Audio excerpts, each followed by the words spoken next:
L'Europe en fait-elle assez pour réduire les pesticides? Non, selon l'Agence européenne pour l'environnement.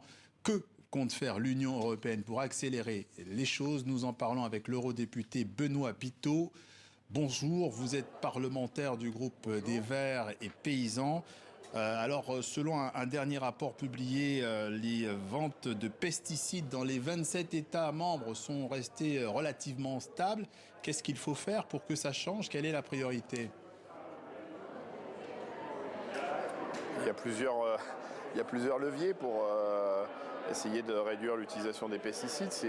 C'est bien sûr durcir la réglementation sur l'utilisation des pesticides. On a de plus en plus de données qui montrent que ces pesticides sont dangereux pour la santé, dangereux pour la biodiversité, dangereux pour le climat. Donc on doit absolument mettre en conformité l'utilisation de ces pesticides avec les grands enjeux qu'on a décidé de porter dans cette mandature-là.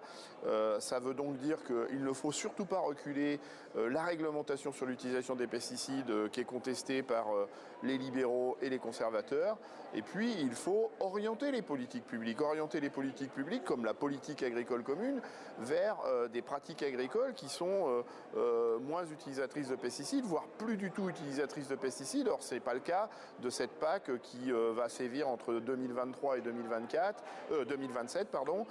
et qui va continuer de perfuser une agriculture qui est grosse consommatrice de pesticides, grosse consommatrice d'engrais de synthèse et qui donc va continuer d'alimenter les chiffres d'une grosse consommation de pesticides par l'agriculture européenne.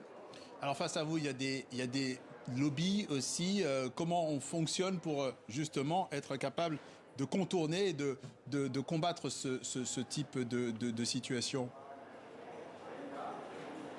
Il y a encore une fois deux réponses.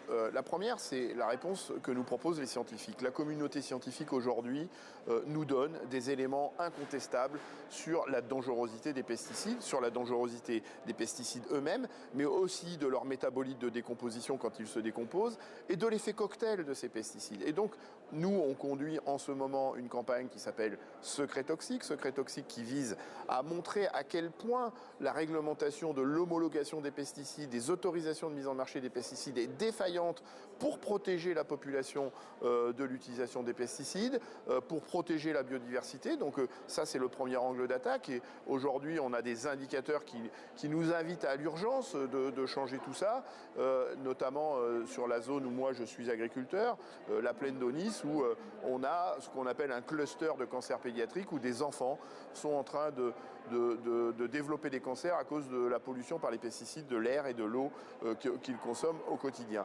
Et puis, il y a... j'ai perdu le fil, désolé.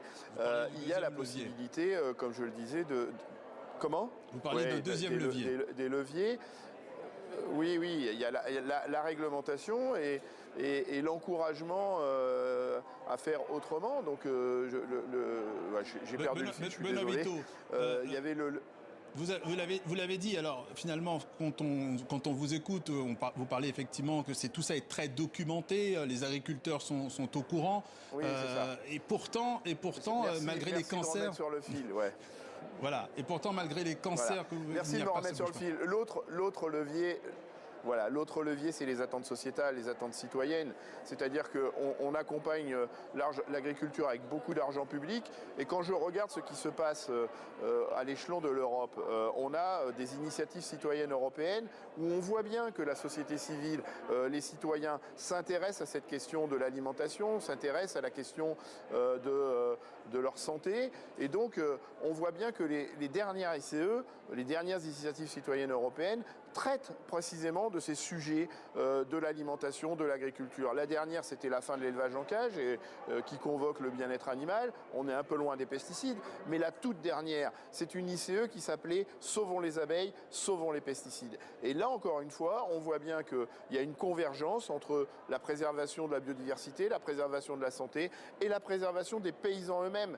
Et j'ai eu l'honneur, le plaisir de présider la commission conjointe de l'environnement, de l'agriculture et des pétitions qui auditionnait les porteurs de cette initiative citoyenne. Et pendant 4 heures, on a entendu des scientifiques qui nous expliquent que finalement, il n'y a pas d'incompatibilité entre l'économie et une agriculture plus écologique, qu'il n'y a pas d'incompatibilité entre une agriculture productive qui satisfait les enjeux de souveraineté alimentaire et la protection de la biodiversité et de l'écologie. Donc aujourd'hui, il faut avoir le courage et l'audace de regarder ces éléments objectifs et de mettre en conformité les politiques publiques et les réglementations, c'est la réglementation sur l'utilisation des pesticides, avec les attentes sociétales et avec les données scientifiques dont on dispose. Merci de votre invitation. Et on a compris, Monsieur Biteau, qu'il y avait du travail. Merci d'être passé par le journal de TV5 Monde. Merci à vous.